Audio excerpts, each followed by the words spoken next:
everybody, this is Lauren, and I'm recording my part two of traveling to Europe while on a budget and also while on peritoneal dialysis.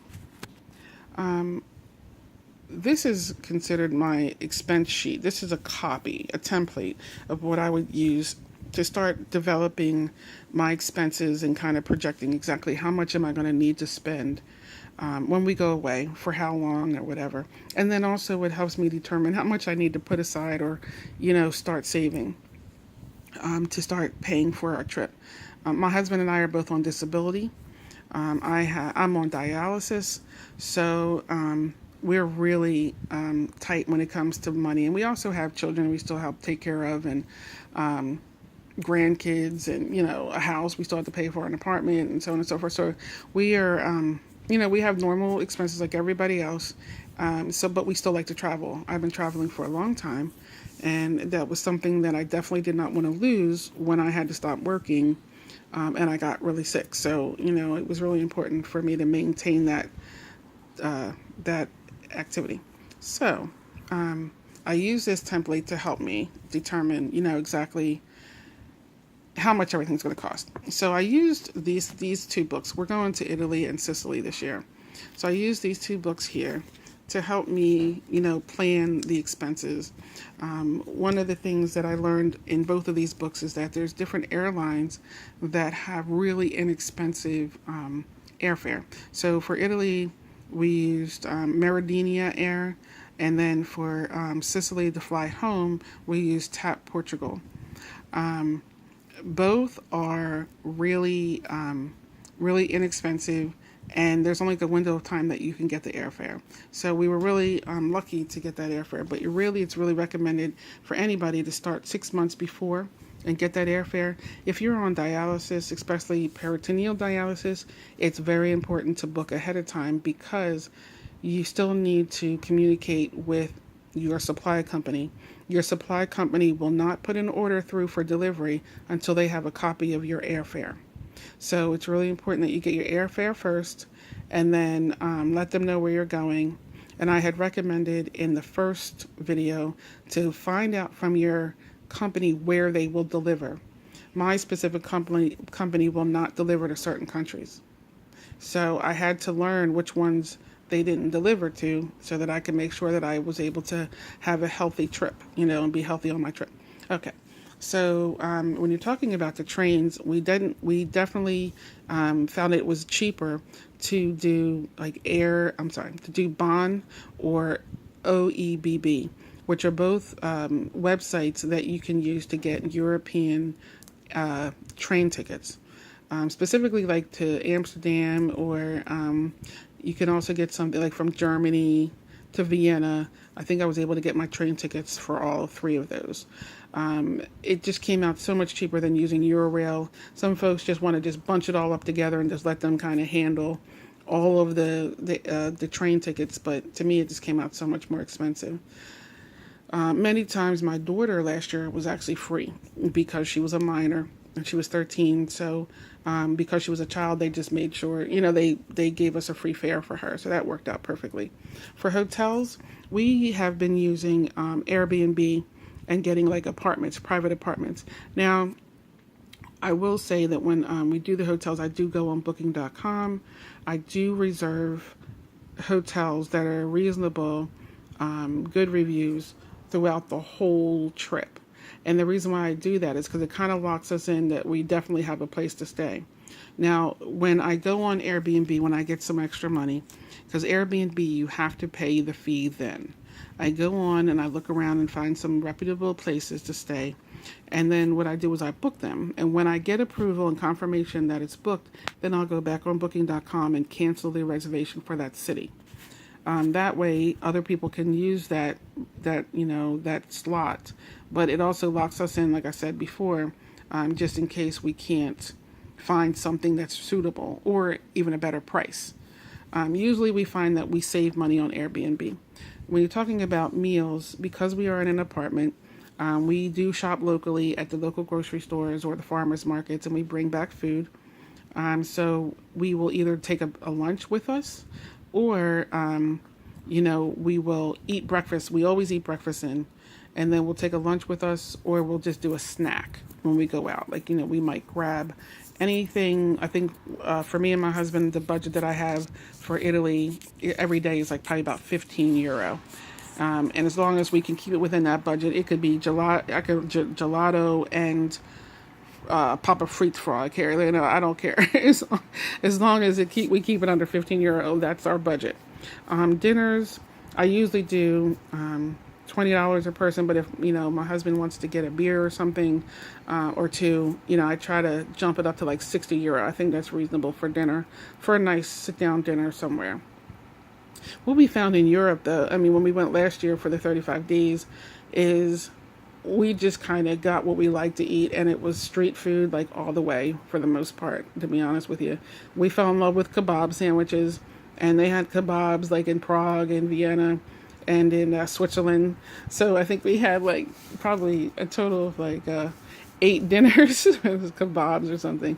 And then my daughter got fascinated in London with the Pizza Hut or something and the KFC, because they had different types of food. So we actually ate there, which was not what I wanted, but we did eat in a pub one time. So I guess, she accommodated my wishes to eat like, local food. But I didn't even care at that point. I just wanted to, to have the experience, and just to enjoy whatever was out there. So our meals, it's very important that we keep all of our expenses within the frame, because then I know that it's something we can afford. When you're talking about activities, it's, one of the things that you want to make sure you find out is go to the websites. If you're on disability, a lot of the websites will identify that in order to get tickets, if you are on disability, you can get free tickets to the different places. I found that a lot last year, and I found it again this year. So last year I emailed a couple of the countries, a couple of the different venues, and I asked if it was possible that we use our Medicare cards as Americans, and would we still get the same free or reduced fare. And all the places that I emailed confirmed that we would. And the best part is that my daughter would also get in for free. So in doing that, it saved us a lot of money. Like, we were able to get into Versailles for free. We were able to get into Vatican for free and the Colosseum. And in addition, it allowed us to bypass the long line because they accommodate folks with disability. So that was a plus.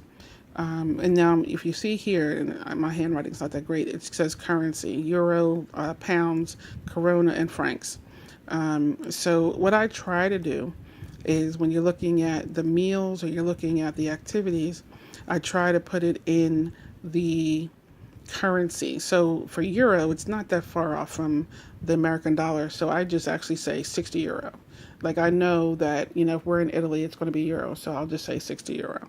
Okay. If we're in London, I would say, it's £70 or whatever. And then that's what my budget is. So I know that we have enough. I don't do it all in U.S. dollars, because it converts differently. So if you use the currency of the country, then you are actually safe. Okay.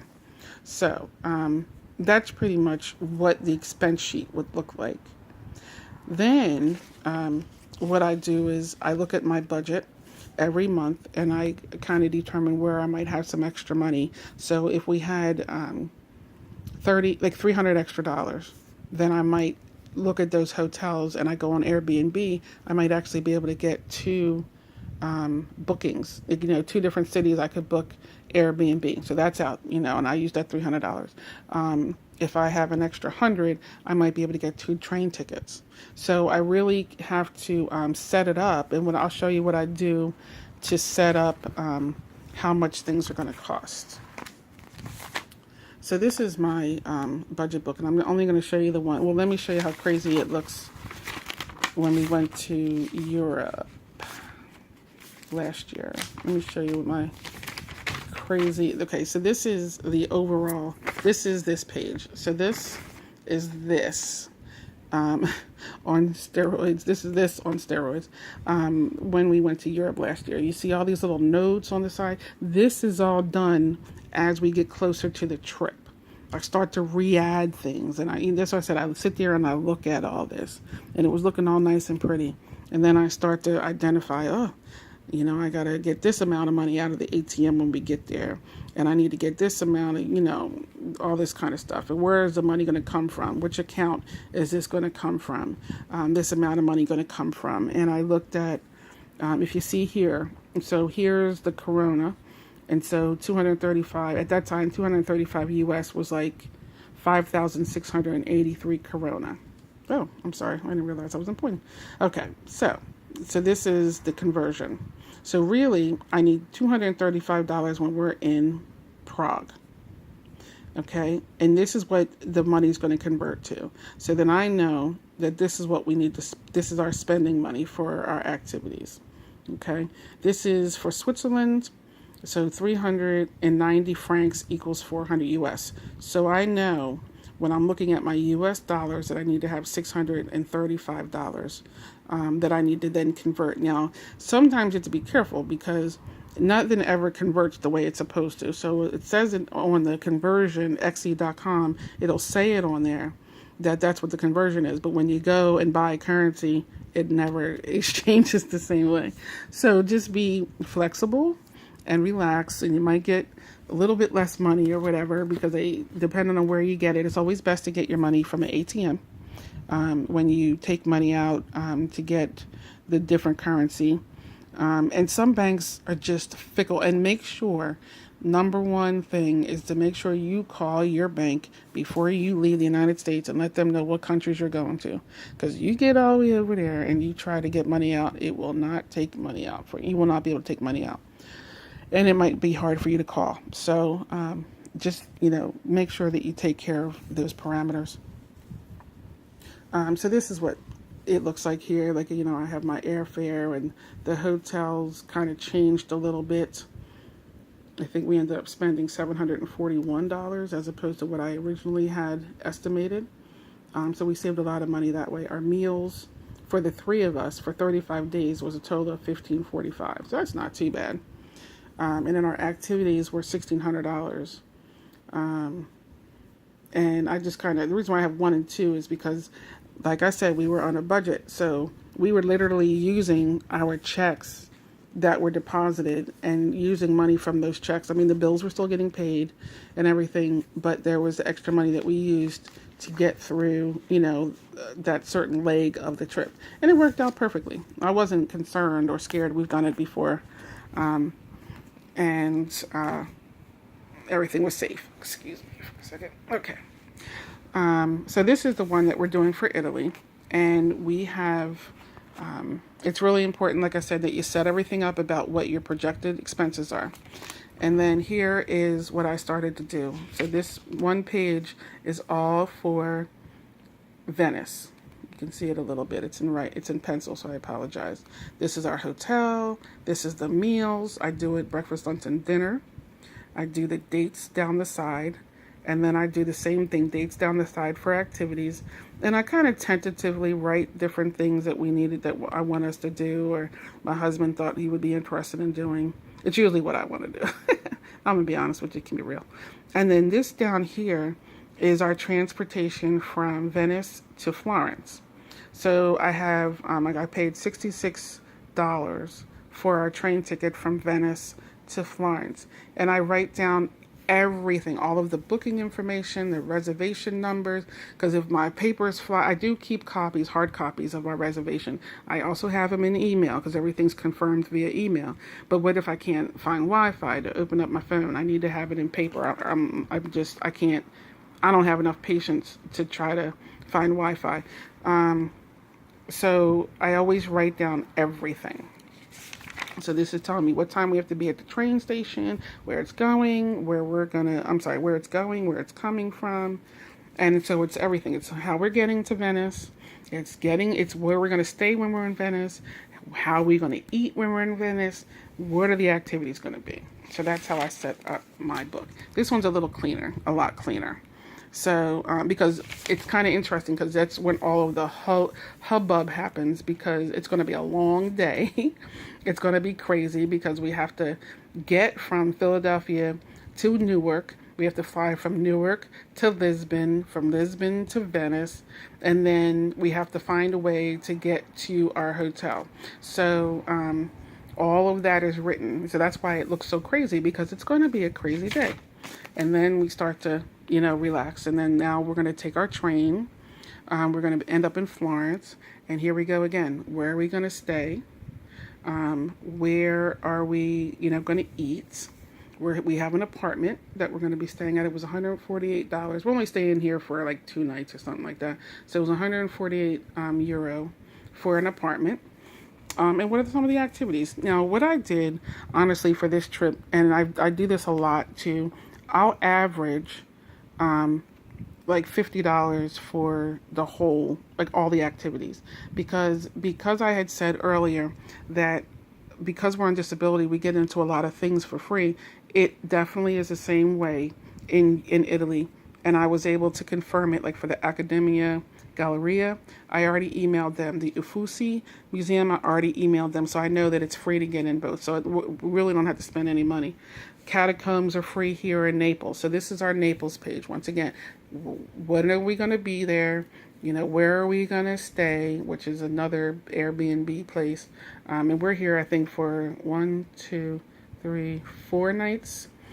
So it's like 188 US for 4 nights in an apartment. That's not too bad. So here we go. We're eating breakfast in. We're going to have our $15 snacks every day, 15 euro, excuse me, and then our 60 euro dinners.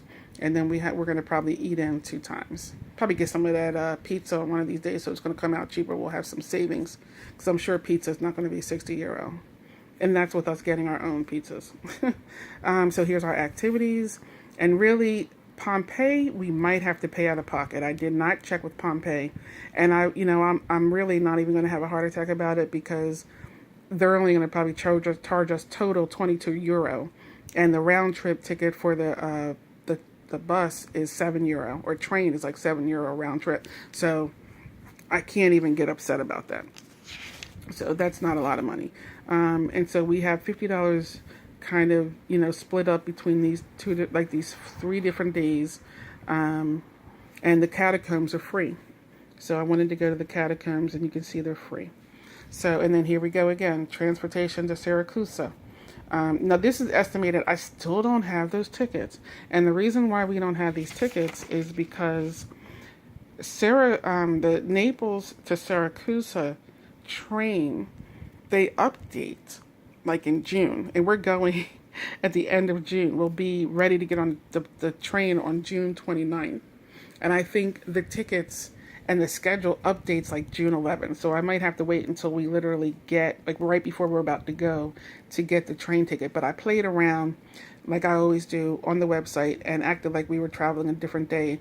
And this is pretty much the average for 2 train tickets one way. So, but I wrote it down anyway. So then Syracuse, same setup. You see, you're noticing the pattern. Where are we going to stay? How are we going to eat? What are we going to do? These are, for me, I use this extra space sometimes, like if I'm watching a video and somebody's talking about different places, or I'm reading a book and one of my travel books and it's telling some cool places to see or things that I definitely want to make sure we get to, I'll just write it down. And then I'll start to incorporate it up here. Now you notice it says explore because there really isn't a lot to do in Syracuse. So we're just going to kind of walk around and just enjoy ourselves and take a break because the other cities are going to be crazy busy. Crazy busy. I mean, I had to reduce an activity here. Now, if you notice, I want to show you this. You see it says 3, 3, 3, 3. That's my exchanges that I need to do for dialysis. I need to make sure that I get 3 in. And actually that might adjust because I had a little back and forth with my supply company who was trying to tell me that they would not ship to a second place this year for me, or they were going to charge me. So I had to do the math again, and I was going to have to reduce my treatment, which is, they say it's detrimental, but it's not detrimental. I mean, my doctor said that I definitely could be okay with doing 3. every once in a while. So I'm just going to have to reduce my treatments to 3 a day, because we cannot carry the amount of fluids that are expected to carry. At the end, I'll show you what my fluids look like, and then you'll see what I'm talking about. The things are heavy as crap. So, okay. So that's pretty much, what we do. And here it is for Palermo. We're getting really empty. This is our last city. And I really just want to explore and just see what's going on. Don't want to do any, real bogged down stuff. I think maybe somewhere in here we're going to go to the beach.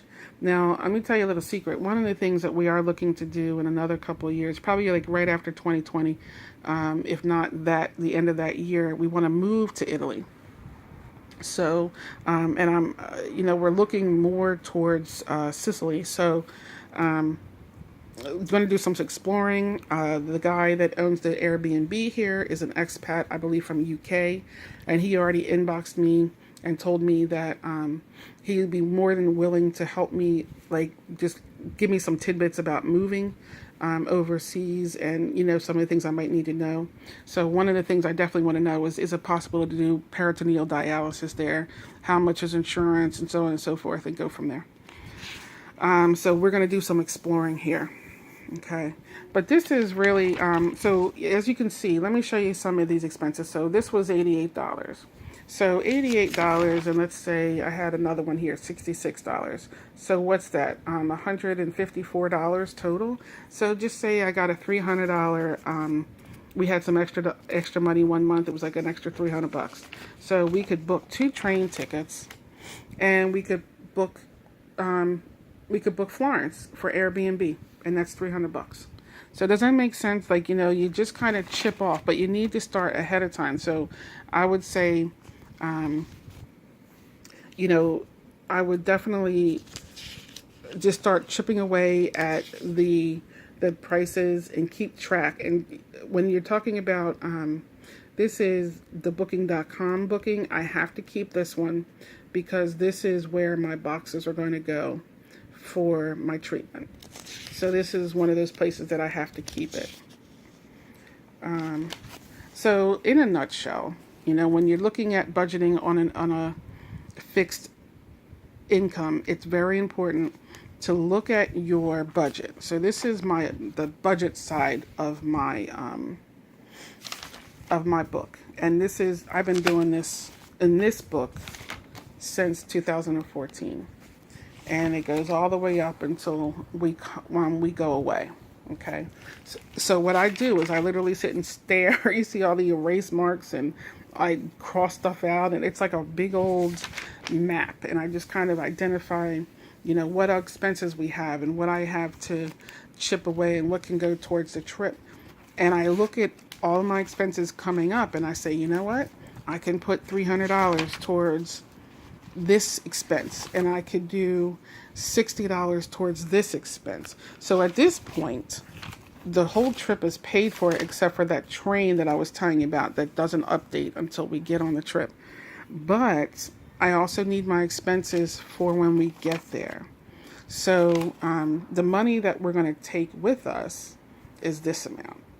And based on the money that we have coming up, we will definitely be fine, and we definitely will be able to pay our bills while we're away, and then when we come back. So we're not dipping into the money that we have to make sure we have a roof over our head and that our kids have a roof over our head.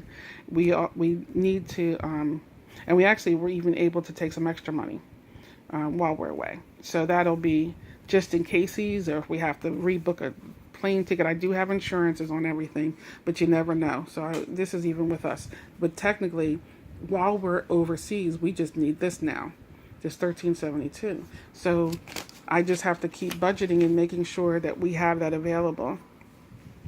But the key for people who are on a budget, really the answer is to chip away at the money that you have left over every month and just throw some money at the trip. The most important thing to book first is that airfare. The next thing to book is your hotels or your Airbnbs or your VRBO, whatever you feel like you need to, wherever you're going to stay.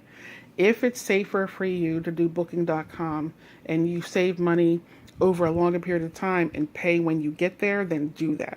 It's whatever is going to work for you. But there's so many different variations. The name of the game is to pay as you go. Okay. There are some places now that you can do, and we don't use any credit cards. We don't have the credit cards. I'm not even going to get into that, but we just don't have credit cards. So this isn't done with credit cards. This is all out of what we have, and we just throw money towards it. And everything I said, everything is paid except for that train and that one hotel from Airbnb. We have to pay them when we get there. But that's not bad. $288. That's, out of everything. And then we have the food that's left over and stuff like that. Now, the activities, like I said, if we don't spend any money, we could save that €50, keep it in our pocket. Maybe get a little something for the grandkids. Every city, I send postcards to the grandkids, and I write a little letter so they can keep it. And I have currency for them that I never got. I was supposed to put it in a little book, but I never did. So anyway, so this is what it looks like to budget and to kind of keep track of your trip and get your expenses. You're going to make sure you do it in pencil. It's very important to keep your little template together. It keeps you sane, and you can see what's been done, what hasn't been done, and so on and so forth. So I hope this video was helpful for folks, and I know it's a little long, but it's really important to show what you can do to get overseas on a budget, and then how to pay for your trip. And that's what we've been doing. I can only share what we do. For folks that are on peritoneal dialysis, it's very important that you make sure that you take extra supplies, and make sure that you communicate with your supply company, I would say 4 months before you go. And that you communicate with your doctor, and they know where you're going. And so it's nothing that's going to hold up the process, because I'm going to tell you, if you're dealing with the company that I'm dealing with, there's going to be a holdup. That's just how it is. So, don't get upset about it. Just be creative. And the nurses were very supportive. They don't know any clients that actually go away besides me. I know they cringe sometimes because I'm always going somewhere, but I have the right to. And anybody that's ill has the right to still enjoy their life until they're just no longer on this earth. And you have to advocate for yourself. So it's really important that you plan ahead, you do your research, you read a lot and understand exactly how much things are going to cost. And if you need to start a year ahead, then do that. I start 6 months ahead because I know what we have to work with. But if you have less, then you start a year ahead, but you still get there. And you don't need to do anything fancy smancy. There's street foods. There's all kinds of fun things that you can do to offset your experience over in Europe. Europe is very inexpensive as compared to going to the States and traveling within the States. It's been said that a month in Europe is cheaper than a week at Disney. And I believe it, because I think I showed you. No, I didn't. This is our expenses for Europe last year. I don't know if I can tell you how much it costs, because my thing is such a mess. I don't even think I have a total. It's in here somewhere. Yeah, I think our total was $4,200. $4,230. Okay, so that's what we started with. So that's not too bad, for folks that don't have anything. We were able to pull it off, and that was with my daughter, and she got a t-shirt from every city. We didn't do a lot of souvenirs. We didn't need to. That was our memory and the pictures. All right, so, comment if you like this video. If you have any questions, I am more than willing and able to communicate with folks and just, help them navigate. I'm trying to think the best way for people to get a hold of me. I'm on YouTube. I'm on Facebook under Lauren Cephas. Friend me and then inbox me, and then we can, I can help you figure stuff out. Especially folks that are on peritoneal dialysis. Okay? Well, thank you. I hope you liked the video. Bye.